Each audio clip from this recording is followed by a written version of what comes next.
Dikon, apa kabar? Alhamdulillah baik. Jadi berapa tahun yang lalu itu foto? 7 tahun yang lalu. 6-7 tahun yang lalu ya. Oke, silakan duduk Dikon. Berapa umurmu sekarang? 22. Umur 22 sudah ambil S2. Tahun ini. Aku umur 22 masih STM. Yang salah kamu atau aku ini? Di mana? Di IPB. Ambil jurusan apa? Jurusan ekonomi. Ekonomi. Iya. Nah, S1-nya apa? Ekonomi juga. Di mana? Di IPB juga. Oh, IPB juga. Jadi percepatan, jadi langsung 5 tahun S1, S2. Nah, katanya kamu bikin perusahaan startup. Namanya apa? Namanya Clean Sheet. Clean Sheet. Iya. Oke, ini perusahaan startup apa ini? Ini Bidangnya apa? Usahanya apa? bidang kebersihan. Kebersihan. Iya, kebersihan. Apa yang kamu bersihkan? Kami lebih ke spesifik, lebih ke rumah. Jadi dari Oh, membersihkan Iya. rumah. kaca, kamar Kaca. mandi, Oh, oke. kursi, kasur, Karpet, sofa, semuanya bisa. ya. AC, AC. Oh. halaman, semuanya bisa. Oh, pokoknya apa yang perlu dibersihkan Iya. kamu siap. Kebutuhan konsumen kita siapkan kayak gitu. Assalamualaikum warahmatullahi wabarakatuh. Jumpa kembali di podcast Kang Mus Inspiration. Sobat Kang Mus, hari ini kita kedatangan tamu yang sangat spesial, masih muda, umurnya belum 25 tahun, sudah S2, punya bisnis yang sangat keren. Ini benar-benar bisnis anak muda, menjiwai usia belum 25 tahun. Kita sambut Kang Dikon. Hai Kang Mus.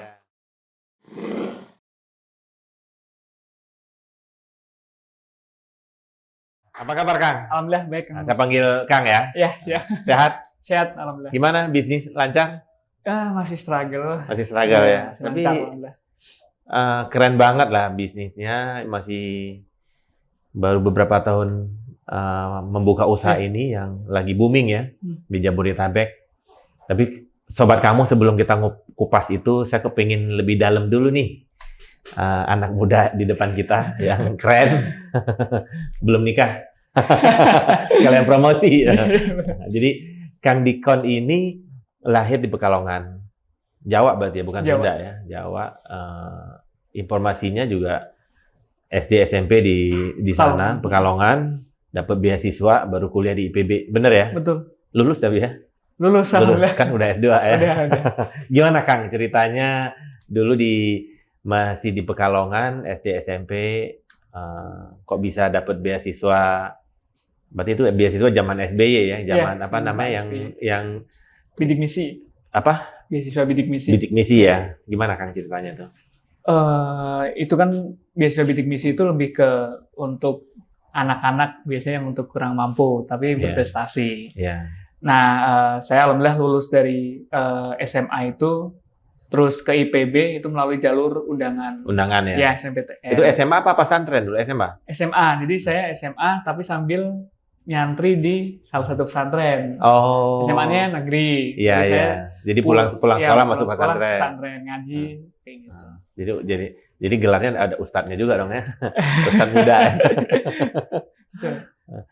Kalau SD SMP di Pekalongan juga? Di Pekalongan Di juga. negeri juga? Di negeri juga. Oh. Jadi dapat beasiswa tahun berapa itu? Tahun 2015 berarti. 2015 ya? Iya, dapat beasiswa 2015. Terus keterima di IPB. Ngambil fakultas apa dulu?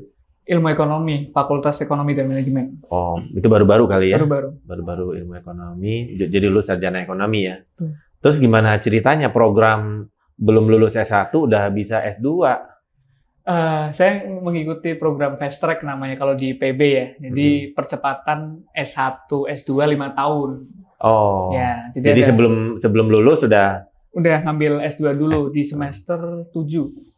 di fakultas yang sama, Fakultas sama. ekonomi. Nggak bisa loncat itu Kak. Nggak bisa, makanya dulu sebenarnya mau bisnis S2-nya, tapi karena percepatan jadi harus linear ekonomi juga. Jadi 5 tahun udah lulus S2. Kemarin telat. Ya pasti gara-gara bisnis juga ya. Iya, betul. Agak telat mundur dikit. Iya. Kita kupas bisnis belakangan Iya, ya. Kita kupas ini dulu. Semasa kuliah gimana? Lancar? Lancar sih, tapi saya itu memang Tapi kiriman beasiswa lancar apa enggak? enggak. Jadi dulu waktu mahasiswa ya Iya. dari semester 1 aja saya udah sambil jualan gitu. Oke. Terus bisnis juga Iya. ya, untuk memenuhi kebutuhan hidup Jualan saya. apa, Kang? Dulu waktu semester 1 itu jualan batik. Pasti kan Pekalongan ya. Iya, betul, batik Pekalongan kan kenal. Iya. Beli dulu Pak. Beli dulu di Pekalongan. Terus saya jual ke pulang kampung ya. dosen. Ah. Waktu itu mau berangkat aja saya harus bawa batik untuk dijualkan ke dosen untuk bisa balik lagi ke Pekalongan. Oke. Nah, makanya dulu ya udah jualan batik deh yang paling gampang untungnya. Iya. Saya paling beli Tapi bisa untung gede nggak tuh? Bisa. Pak? Saya paling beli 20.000, saya jual 150. Oh, gede dong untungnya. Jadi buka rahasia dong. Biasanya kan dosen kan kasihan sekalian ini. Nggak belinya karena kasihan kali Ya ya. mungkin karena kasihan juga. Hmm. Dari situ. Tapi ke teman-teman juga. Kalau ke teman-teman nggak ada yang mau karena mahasiswa juga. Harganya nggak masuk ya. Iya nggak masuk. Tapi biasanya ada yang 50.000, oh ya udah biarin kayak gitu. Oh. Nah dulu berarti kan dari semester 1, semester 2 udah mulai jualan. Ya. Itu diajarin ke teman-teman juga nggak? Ke yang lain bahwa ternyata jualan juga bisa menghasilkan uang, bisa buat jajan, bisa buat macam-macam. Nah dulu teman-teman ya lihat juga sih, ambil promosiin juga. Kayak misal dulu saya jualan makanan-makanan atau minuman ke kelas. Iya. Tapi akhirnya kan ya saya rugi juga. Saya waktu itu ya pada ngambil aja, tapi saya nggak catet. Nggak dibayar dong. Nggak dibayar, ngutang malah saya yang tombok gitu. Ya akhirnya kayaknya nggak cocok di bisnis di makanan minuman. Karena lebih banyak sosialnya. Iya betul. Sampai akhirnya ya udah sambil kuliah, sambil saya lomba-lomba, terus juga saya organisasi, terus fokus ke akademik, ya, sampai akhirnya bisnis juga akhirnya terjunnya. Oh, tapi sisi pendidikan sendiri gimana? Bagus? Alhamdulillah sih bagus. Makanya melalui program fast track itu kan ada minimalnya. Minimal IP Ya, ada boleh tahu nggak syarat-syarat berapa? juga. Minimal itu kalau dulu 3,25. 3,25. Ya. Oh. Dulu mepet sebenarnya. Berarti sobat kamus IP-nya bagus ini. Mepet tapi jadi ya alhamdulillah bisa masuk ke syarat itulah. Oh. Sampai dulu saya. Jadi itu gabungan dong IP-nya S1, S2 apa tetap S1 dulu. S1 ada dan S2 juga ada. S2 gitu. ada. Karena kan kalau S1, S2 beberapa mata kuliah kan semua sama aja Sama, ya. betul. Tinggal loncat-loncat aja. Tapi lulus ya, walaupun telat berapa tahun lulus? Saya udah hampir DO sebenarnya. Semester 7. Semester 7. Saya semester 7 udah ya karena ngurus ini ada yang lebih asik dari kuliah. Iya. Ya saya lebih fokus ke bisnis. Nggak biasanya gini, mahasiswa itu kalau udah megang duit udah lupa sama kuliah. Jadi yang sibuk itu dosen pembimbing kan. Betul. Kamu di mana? Pulang nggak? Iya. Balik kampus, beresin skripsi kan. Betul, dari situ kan saya tapi orang tua kan pengennya karena orang tua kan bukan lulusan yang tinggi, jadi SD bahkan nggak lulus SD, paket, ya melihat anaknya bisa S2 selesai itu kan membuat yang motivasi yang terbesar saya. Iya. Ternyata orang tua malah nggak dukung bisnis. Nggak dukung bisnis. Udah selesaiin kuliahnya. Gitu. Jadi jualan minuman terus lebih ke apa musiman aja kalau yang jualan batik itu? Batik musiman, makanya dulu nggak lanjut karena kok nggak ada yang beli lagi ya. Itu makanya ya udah ganti. Karena mungkin gini ya, coba kalau dulu dimikirin juga jualan jangan di kampus aja mungkin bisa juga kan. Saya dulu nggak tahu apa-apa karena kan saya nggak ada background di bisnis, saya nggak ada yang ngajarin. Oh, orang tua guru. Guru ya. Berarti sekarang selain bisnis dosen juga ya? Dosen juga. Oke, ntar kita bahas itu. Jadi bisnis batik kan ditinggalin nih. Terus lanjut ke bisnis apa? Makanan minuman. Oke. Makan minuman. Jualan di kampus juga? Iya, jualan di kampus juga. Sama di sekitar lingkungan kampus sih kalau makan minuman. Berarti kos-kosan kan? Iya. Dulu kos di mana? Kos di Bara. Bara ya. Oke. Berarti banyak mahasiswa bisa jualan banyak bisa. Ya. Jadi jualan minuman? Makanan minuman dulu itu kayak ya risol ya kayak danusan ya dulu. Terus tahu, terus sama catering saya juga pernah. Oh ya? Iya pernah. Catering maksudnya tetap disupkan ke yang lain? Iya betul. Jadi saya tinggal ngambil naikin harga aja. Tapi ya akhirnya itu kan butuh modal juga, jadi nggak jadi juga di situ. Tapi jalan? Jalan beberapa bulan, tapi habis itu ada yang waktu itu pernah ditipu, maksudnya iniin dulu, terus saya nggak dibayar itu. Iya, modalnya habis. Modalnya habis, ya udah saya nyerah untuk di makanan minuman. Nah, setelah nyerah masuk ke mana? Setelah nyerah, saya dulu masuk lagi ke konveksi. Konveksi. Iya, konveksi. Sama, saya nyari penjahit, saya jualin ke mahasiswa-mahasiswa maupun organisasi-organisasi. Oh. Itu lumayan tuh untungnya. Gitu. Tapi itu baju ini ya, baju-baju organisasi, kaos, ya, dosen kan juga ada batik-batik, nah saya iya. ini juga di macam-macam sampai akhirnya kayaknya saya nggak di sini deh. Tapi dari konveksi daerah Bogor juga? Iya, dari Bogor juga. Berapa lama? Jalan nggak? Jalan 3 bulan. bentar. Sampai akhirnya lanjut lagi ke jasa. Saya dulu itu buat Jack Tour namanya. Jack Tour? Jack Tour. Jadi jasa jalan-jalan buat mahasiswa galau atau yang stres. Oh. Jadi saya menemani mahasiswa-mahasiswa yang pusing ini dan sebagainya. Ayo kita jalan. Saya udah buatin paket. Saya jadi tour guide-nya. Yeah. Saya tahu ininya apa aja. Kamu mau jalan kemana aja? Moncengin perempuan ya berdua aja, sambil curhat gitu. Oh ya? Ada yang rombongan, ada di itu ternyata saya suka di jasa ternyata. Oh, jadi di situ mulai menemukan ternyata bisnis yang cocok jasa. Betul. Tapi itu jalan berapa lama? Itu sekitar 6 bulanan lah. Apa menerima jasa orang lagi putus cinta juga? Iya, ada yang masuk kayak gitu juga. Oh gitu. Masuk juga. Tapi dia tetap bayar ya? Tetap bayar. Paling saya diskon lah karena lagi galau. Galaunya sejauh mana ya? Oh, berapa lama itu dijalani? Itu 6 bulan. 6 bulan, tapi masih mahasiswa juga kan? Masih mahasiswa. Proses. Terus dari itu saya lihat kewalahan juga ya, maupun kayaknya prospeknya ke depan nggak deh gitu. Saya udah lihat kan seperti itu. Seberapa banyak sih mahasiswa yang stres atau kenapa sampai akhirnya nggak saya lanjut gitu. Sampai berubah ke waktu itu startup bantudesa.id. Oh, oke. Ganti lagi. Dulu kan jiwa sosialnya sangat tinggi untuk membantu desa-desa di Bogor untuk pemberdayaan orang-orang di desa. Di desa ya. Sampai akhirnya karena nggak menghasilkan dan birokrasi di desa lumayan, sampai akhirnya saya nyerah lagi. Oh. Sampai akhirnya di Clean Sheet saya menemukan core dan memang passion saya di Clean Sheet. Itu awal mulanya gimana? Kok menemukan ide itu yang kadang kan mahasiswa kan ada gengsi juga kan? Betul. Dulu gengsi nanti ketemu yang diincer malu dong kan? Dulu itu waktu pas saya membuat Clean Sheet itu memang awalnya memang kepepet, the power of kepepet lah. Oke. Jadi karena uang beasiswa saya belum cair waktu itu, dan saya lihat di ATM tinggal 100.000. Hidup masih berapa? Masih 2 mingguan untuk 2 mingguan. Saya rasakan, saya pikir, aduh, ini nggak cukup nih. Saya juga nggak mau minta orang tua untuk dikirimin atau apa. Kalau dikirimin iya, syukur. Kalau nggak ya saya nggak minta gitu. Ya udah, waktu itu saya berpikir, oh iya dosen saya kan kata beliau itu pernah curhat, saya Sabtu Minggu pengen istirahat, kadang ART pulang ataupun sakit, jadi nggak ada yang bersihin, jadi saya deh yang bersihin. Oh. Nah, awalnya karena dibantu aja. Bantu aja. Waktu itu ya udah saya ada ide, oh iya ya, kenapa nggak bersihin di rumah dosen aja ya? Saya tawarin ya. Ya udah waktu itu, Bu, mau nggak saya bersihin rumahnya? Uang saya tinggal 100.000 nih, Bu, gitu. Ya udah akhirnya, oh ya boleh deh kan Sabtu ya ke rumah ya. Udah saya uang 100.000 itu 50.000 saya belikan sabun, sikat. Ya udah saya gosek di sana, saya bersihin. Beliau ngasih di 300.000.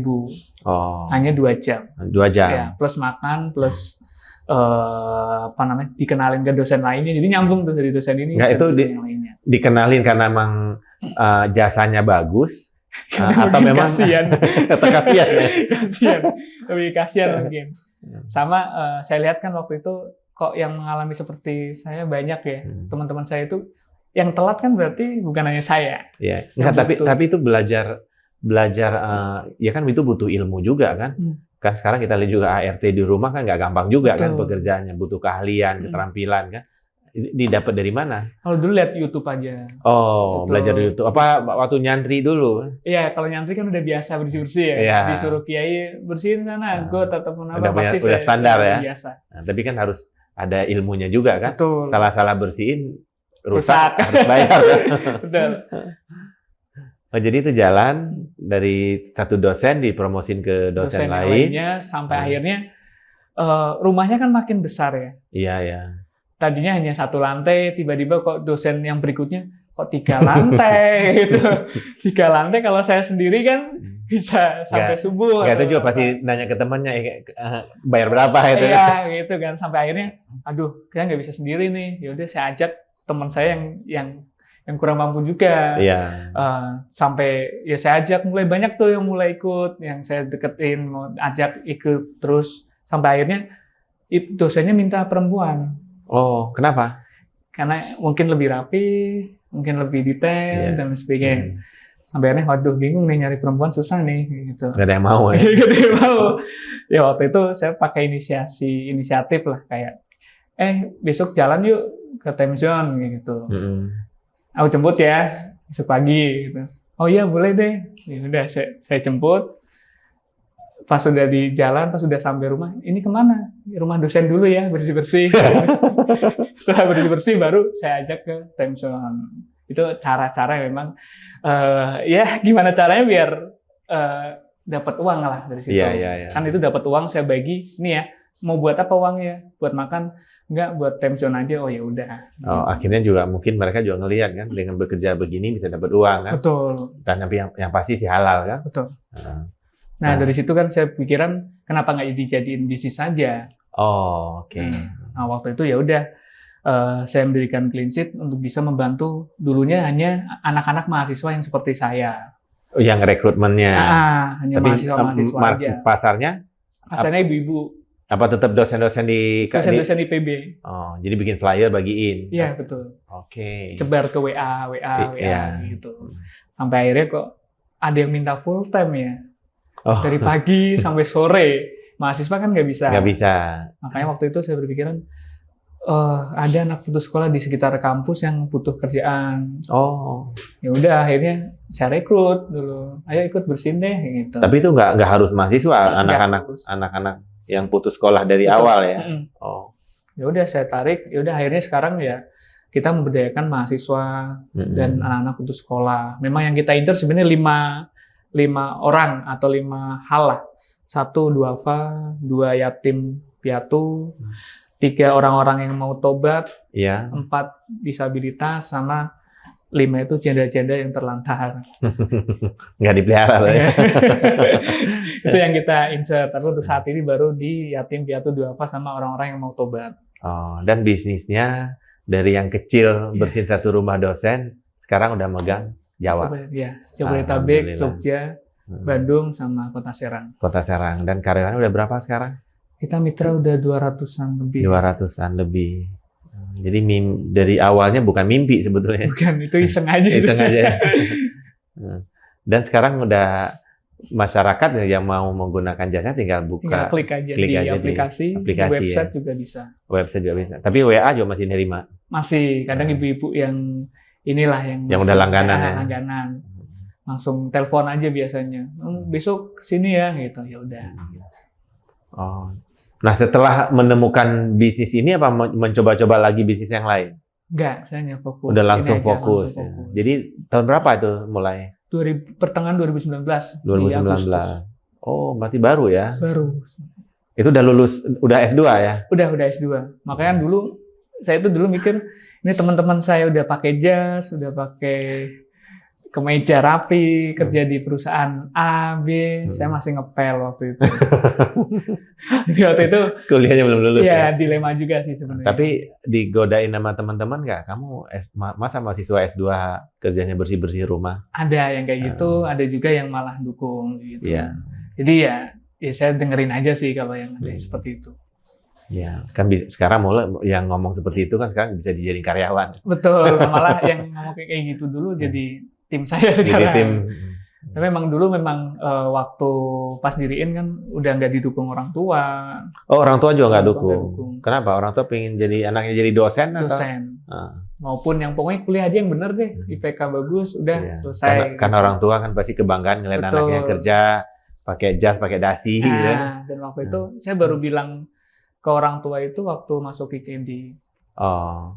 Di itu baru saya bilang saya diriin bisnis ini. Nggak, tapi dari sisi bisnis nih, dari didiriin bisnisnya udah berapa tahun, berapa bulan ke berapa jalan udah bisa menghidupkan. Dalam artian udah, kalau kita bekerja kan hitungannya kita udah dapat gaji. Betul. 1 tahun sih itu. 1 tahun ya, lumayan. Berarti 2020 bisnisnya udah mulai Iya, oke lah ya. Oke.